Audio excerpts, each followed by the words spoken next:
மகாபெரிவாச்சரணம். ஒவ்வொரு விஷயங்களை நாம் செய்யும் பொழுதும் அந்த கடவுளின் சிந்தனையில் செய்ய வேண்டும் அப்படின்னு நமக்கு பெரியவங்க சொல்லி கொடுத்துருக்காங்க.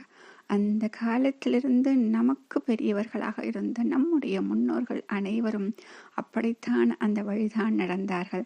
ஆனால் இப்போ எல்லாம் நமக்கு அந்த கடவுள் நம்பிக்கை அப்படிங்கிறது ரொம்ப குறைஞ்சிருச்சு.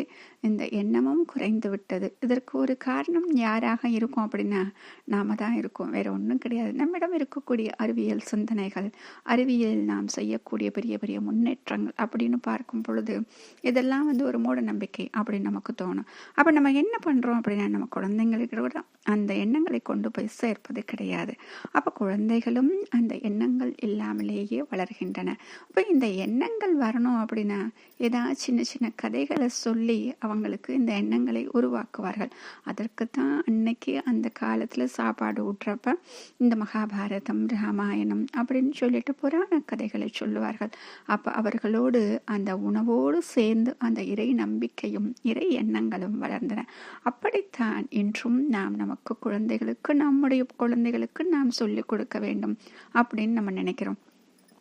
இருந்தாலும் இந்த கடவுள் நம்பிக்கைங்கிற ஒரு விஷயம் வரும் பொழுது நமக்கே பல நேரங்களில் அந்த நம்பிக்கையில் தடுமாறுகிறோம் இல்லையா? அந்த நம்பிக்கையில் தடுமாறாமல் இருக்கிறதுக்கு அழகாக ஒரு கதை இருக்குது. அந்த கதையை கேட்டோம் அப்படின்னா நமக்கே ஓஹோ, நம்ம இனிமேல் அந்த நம்பிக்கையை விடாமல் வச்சுக்கணும். கடவுள் கண்டிப்பாக இருக்கிறார், அவை என்றும் நம்மை காப்பாற்றுவார், அந்த நம்பிக்கை நமக்கு வரும். சரிங்க, 2 அணில்கள் இருக்குது. அப்போ இந்த அணில்கள் அப்படிங்கிறது யார் அப்படின்னா நம்ம சொல்கிறதுக்கு தான் 2 அணில்கள் வடிவத்தில் கதையில் சொல்கிறோம். சரியா? இந்த 2 அணில்கள் என்ன பண்ணோம் அப்படின்னா நேரம் பார்த்தாலும் மரத்தில் ஏறி விளையாடிட்டு இருக்கோம். இதில் ஒரு அணில் எப்படி அப்படின்னா அதுக்கு கடவுள் பக்தி ரொம்ப அதிகம். இன்னொரு அணிலுக்கு என்ன அப்படின்னா அது கிடையவே கிடையாது. இந்த கடவுள் பக்தி இருக்கக்கூடிய அணில் எதை செஞ்சாலும் அந்த கடவுள் ஞாபகமாக தான் செய்யும். அதில் எது நடந்தாலும் அதை கடவுள் செய்தது தான். நன்மை நடந்தால் கடவுளுக்கு நன்றி சொல்லும். அதில் ஏதோ கெடுதல் நடந்துச்சுன்னா அப்போ நான் ஏதோ தப்பு பண்ணிட்டேன் கடவுளே, நீங்கள் என்னை காப்பாற்றிட்டீங்க அப்படின்னு சொல்லிட்டு அதற்கும் நன்றி சொல்லுமா. இது மற்றொரு அணிலுக்கு பார்க்கும் பொழுது கேலியாக இருக்குமா. இது என்ன எப்போ பார்த்தாலும் நம்ம ஒரு பெரிய அறிவாளி, நம்ம இதுக்கு கடவுளுக்கு நன்றி சொல்லணும், இது நம்மளுடைய புத்திசாலித்தனத்தால் நடந்துச்சு இல்லையா அப்படின்னு சொல்லிட்டு டெய்லி ஏதாச்சும் இந்த மாதிரி கிண்டல் பண்ணிக்கிட்டே இருக்கும். ஒரு நாள் என்ன பண்ணுது, 2 அணிலை விளையாண்டுட்டு இருக்கப்ப அந்த அணில் கடவுள் பக்தியோடு இருக்கு இல்லையா, அந்த அணில் குதிச்சு குதிச்சு விளையாடுறப்ப அந்த மரத்துலேருந்து கீழே விழுந்துருச்சு. கீழே விழுந்ததில் அதுக்கு சின்னதாக ஒரு காயமாயிருச்சு. அப்போ கீழே விழுந்த உடனே கடவுளே, நான் ஏதோ தப்பு பண்ணியிருக்கேன் போல இருக்கு, நல்ல வேளை என்னை பெரிய ஆபத்துலேருந்து நீங்கள் காப்பாற்றிட்டீங்க, இல்லைன்னா எனக்கு ஏதோ ஒரு பெரிய ஆபத்து வந்திருக்கும் அப்படின்னு சொல்லி நன்றி சொல்லுது. மேலே இருந்த அணில் என்னை பார்த்து பார்த்து அப்படி சிரிக்குது.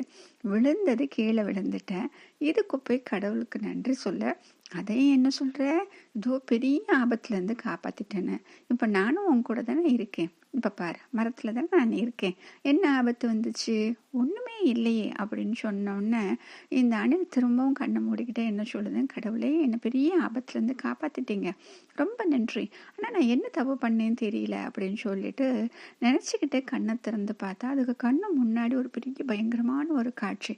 அந்த அணில் சிரிச்சுக்கிட்டே இருக்கு இல்லையா, அந்த அணில் பக்கத்தில் ஒரு பெரிய பாம்பு அதை விழுங்குறதுக்கு வந்துக்கிட்டே இருக்கு. இந்த அணிலுக்கு தெரியல, பக்கத்தில் பாம்பு வர்றதும் தெரியாமல் இதை பார்த்து சிரிச்சுக்கிட்டே இருக்கு. இப்போ இது இங்கேருந்து கத்துது, உன் பக்கத்தில் ஒரு பெரிய பாம்பு வருதுன்னு சொல்லிட்டு முடிக்கிறதுக்குள்ள அந்த பாம்பு என்ன பண்ணுச்சா, இந்த அணில் அப்படி கவி முடிச்சிருச்சான். அப்போ அந்த அணிலுக்கு அது என்ன நடக்குதுன்னு தெரிஞ்சு முடிக்கிறதுக்குள்ள அது பாம்புக்கு இரையாகி விட்டது.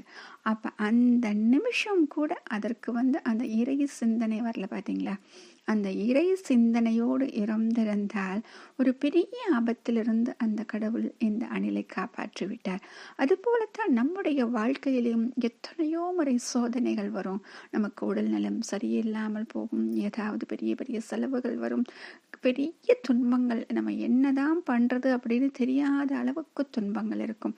இந்த துன்பங்களை பார்க்கும் பொழுது நமக்கு கடவுள் மேலேயே கோபம் வரும்.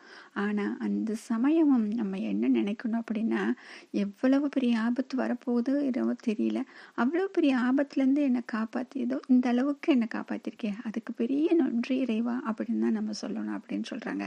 அப்படி நினைத்து விட்டால் பெரிய பெரிய துன்பங்கள் கூட நமக்கு இன்பங்களாகத்தான் மாறும். ஏன் அப்படின்னா, நமக்குத்தான் எப்பொழுதும் கூடவே அந்த கடவுள் இருந்து கொண்டே இருக்கிறார் இல்லையா? அவர் கண்டிப்பாக தன்னுடைய பக்தர்களை, தன்னுடைய குழந்தைகளை கஷ்டப்பட வைக்க மாட்டார் அப்படிங்கிற அந்த ஒரு நம்பிக்கை மட்டும் தான் என்றும் நமக்கு இருக்க வேண்டும். இந்த நம்பிக்கையை நம்ம என்ன பண்ணணும் அப்படின்னா, நம்முடைய குழந்தைகளிடமும் கொண்டு சேர்க்க வேண்டும். ஆக எந்த ஒரு விஷயத்தை செய்தாலும் இறை சிந்தனையோடு, அதற்குத்தான் காலையில் எழும் பொழுதே அந்த கடவுள் நாமாவை சொல்லிக்கொண்டு எழ வேண்டும். குளிக்கும் பொழுதும், நாம் உணவு உண்ணும் பொழுதும், எந்த ஒரு காரியங்களும் செய்யும் பொழுதும், மீண்டும் உறங்கும் பொழுதும் அப்படின்னு சொல்லிட்டு ஒவ்வொரு நிமிடத்திற்கும் ஒரு ஸ்லோகம் நமக்கு சொல்லிக் கொடுத்திருப்பாங்க, ஒரு மந்திரம் சொல்லிக் கொடுத்திருப்பாங்க, அதற்கென்று ஒரு கடவுளை நமக்கு சொல்லிக் கொடுத்திருப்பார்கள். இது அத்தனையும் நாம் செய்ய மறந்ததால் தான் இன்று நம்மிடம் இந்த மூட நம்பிக்கைங்கிற ஒரு விஷயம் நிறைய வந்துருச்சு.